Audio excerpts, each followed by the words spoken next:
Bonjour à tous, bienvenue dans cette vidéo dans laquelle on va voir ensemble les 10 réflexes à obtenir pour que vous puissiez faire une belle session de trading. Évidemment, le premier point, c'est l'un des points les plus importants. Avant de commencer une session de trading, vous devez mettre en place des objectifs et plutôt également des limites. Il faut évidemment que vous puissiez vous dire, bon, aujourd'hui, je vais avoir un objectif de 1%. 2%, 3% de mon capital. Mais il faut également que vous puissiez vous mettre des limites à la perte. En vous disant par exemple, avant même d'ouvrir mon ordinateur, si je perds 1% ou si je perds 2%, je m'arrête. Comme ça, eh bien, vous avez déjà des objectifs à la hausse, mais également des limites en perte avant même d'analyser votre graphique. Ça vous permet bien justement d'être fixé et de ne pas vouloir toujours plus lorsque vous êtes en gain et surtout de ne pas vouloir vous refaire lorsque vous êtes en perte.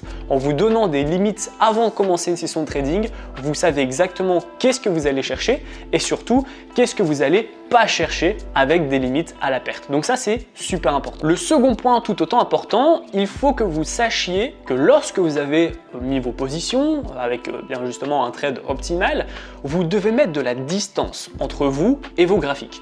Pourquoi? Eh bien parce que si vous restez planté devant votre écran toute la journée, vous allez rentrer dans ce qu'on appelle du broad trading, c'est-à-dire que vous allez mettre une position pour dire de mettre une position et pas en fait mettre une position en fonction d'une opportunité économique ou technique que vous pourriez voir sur votre graphique. Donc ça, c'est super important. Après s'être mis des limites, il faut que vous puissiez vous dire aussi, voilà, par exemple, je me connecte de 8h au matin à 9h au matin. Si j'ai rien trouvé, je ferme mon écran et j'irai par exemple retourner vers 15h ou 16h à l'ouverture US. Le troisième réflexe à avoir pour avoir une bonne session de trading, c'est que vous soyez dans un endroit approprié.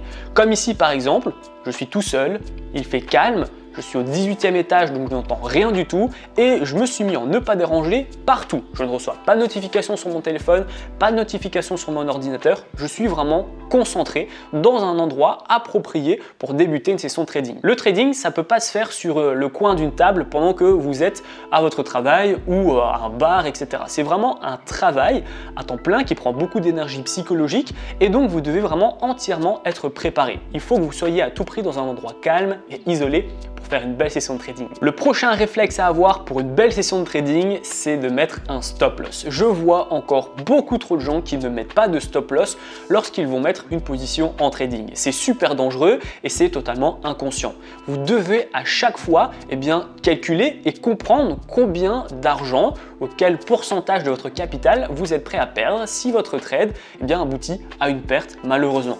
Il y a encore trop de débutants qui mettent des positions et même quand ils mettent un stop loss, ils ne savent pas combien ils vont perdre si on touche ce stop loss. Attention, il faut absolument que vous puissiez calculer ce stop loss parce que si vous ne calculez pas votre stop loss, ça veut dire que vous êtes prêt à perdre 1% comme 10% de votre capital vu que vous ne savez pas combien vous avez risqué sur ce trade. C'est totalement inconscient. Donc le premier réflexe à avoir lorsque vous voulez vous positionner, c'est d'abord de calculer son stop loss. Une fois que votre stop loss a été calculé, on passe au point suivant, au second réflexe, qui est du coup quelques secondes après, mettre son take profit. Mais on calcule d'abord son stop loss et puis on calcule son take profit. Et là aussi, c'est totalement inconscient de ne pas mettre de take profit. On ne peut pas se dire, bon d'accord, je vais risquer par exemple 1%, mais je ne mets pas de take profit, je le clôturerai manuellement. Pourquoi c'est important de mettre un take profit? Parce que la plupart du temps, lorsque vous n'allez pas mettre de take profit, vous allez vous dire je coupe manuellement.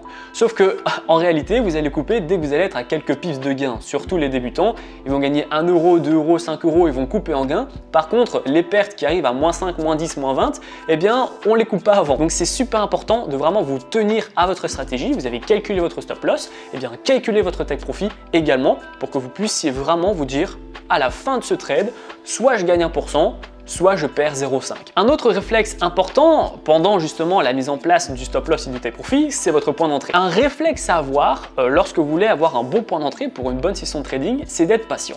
En règle générale, on veut toujours se positionner lorsqu'on ouvre le graphique et qu'on pense voir une opportunité. Sauf que, en règle générale, il faut toujours attendre les clôtures des bougies.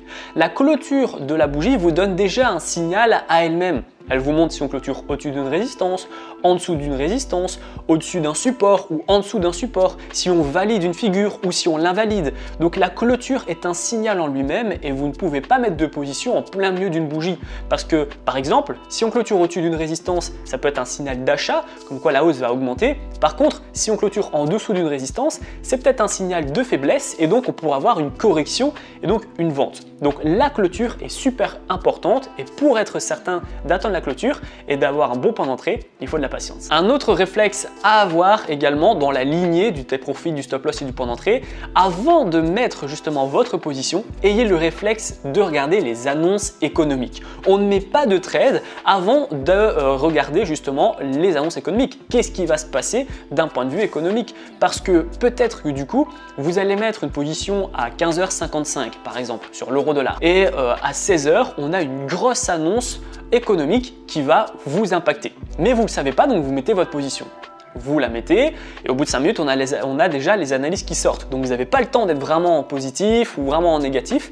Et ce qui va se passer en fait en règle générale, c'est que vous allez vous prendre une énorme bougie à la hausse ou à la baisse, de la volatilité en fait, ce qui est tout à fait normal sur une annonce puissante d'un point de vue fondamental. Et vous, eh bien, vous n'allez pas comprendre ce qui vous arrive. Vous allez dire, bah mince, je mets ma position et puis quelques minutes après, je me prends des grosses bougies qui sortent de nulle part. Bien, la plupart du temps, ça vient de l'économique. Donc ayez ce réflexe avant même de vous positionner, de faire un petit coup d'œil dans le calendrier économique pour repérer quelles sont les annonces qui sont importantes et pouvoir bien clôturer avant ces annonces. Ou si vous voyez qu'elles sont trop proches de votre trade, eh bien vous ne le mettez pas et vous attendez que l'annonce passe. Encore un nouveau réflexe à avoir, ça va être au niveau de son time frame. Regardez bien dans quel time frame vous vous situez. Peut-être que vous êtes dans un time frame qui n'est pas adapté à votre stratégie. C'est vrai que quand on est dans la hype et dans le graphique justement, on va passer en D1, puis en H4, en M15, en H1, etc.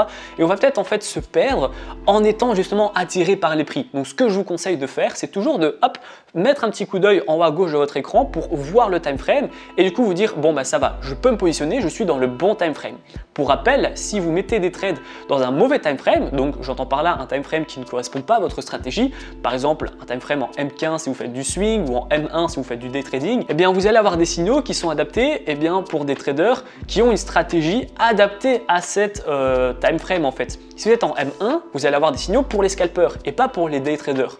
Donc faites attention de toujours être dans vos cases entre guillemets pour avoir des objectifs qui sont atteignables et surtout qui sont cohérents. Si vous êtes en scalping et vous regardez en D1 par exemple, évidemment ça n'a aucun sens. Également, si vous êtes en D1 et que vous voulez vous positionner en D1 pour faire de l'intraday ou du day trading, c'est très difficile aussi. On arrive à la fin des réflexes à obtenir pour faire une belle session de trading. Je vais clôturer par les ratios. Les ratios sont importants, ils sont sous-estimés et pourtant c'est eux qui vont déterminer votre rentabilité en trading. En règle générale, on veut toujours avoir un ratio 2-1, c'est le ratio classique et donc parfois vous voulez absolument mettre un ratio 2-1 quitte à baisser votre take profit ou remonter votre stop loss et ça en fait c'est pas quelque chose que je vais recommander. Attention, c'est à prendre avec des pincettes. Si vous voyez un trade qui est optimal et qui a un ratio de 2-1, allez-y. Par contre, si vous voyez un trade et que quand vous le calculez, vous tombez sur un ratio par exemple à 1-1 et que du coup pour la conscience de dire bah non 1-1 c'est pas bon, je vais donc aller chercher un 2-1, bah, vous allez sauter des étapes. Vous allez mettre un TP plus loin pour la conscience alors que ce TP que vous allez mettre plus loin, il est peut-être pas du tout approprié et atteignable ni cohérent en fonction de votre stratégie et de vos objectifs. Donc faites attention pour les ratios, ça peut porter à confusion, mais notez bien que le ratio 2-1, le plus classique, eh bien il n'est pas non plus le plus optimal. Si vous avez un TP à 1% et que vous voyez rien au-dessus de plus cohérent, eh bien c'est pas grave, mettez un take profit à 1% et un stop loss à 0,5%. Ça vous fait toujours un ratio 2-1, sauf que vous allez perdre beaucoup moins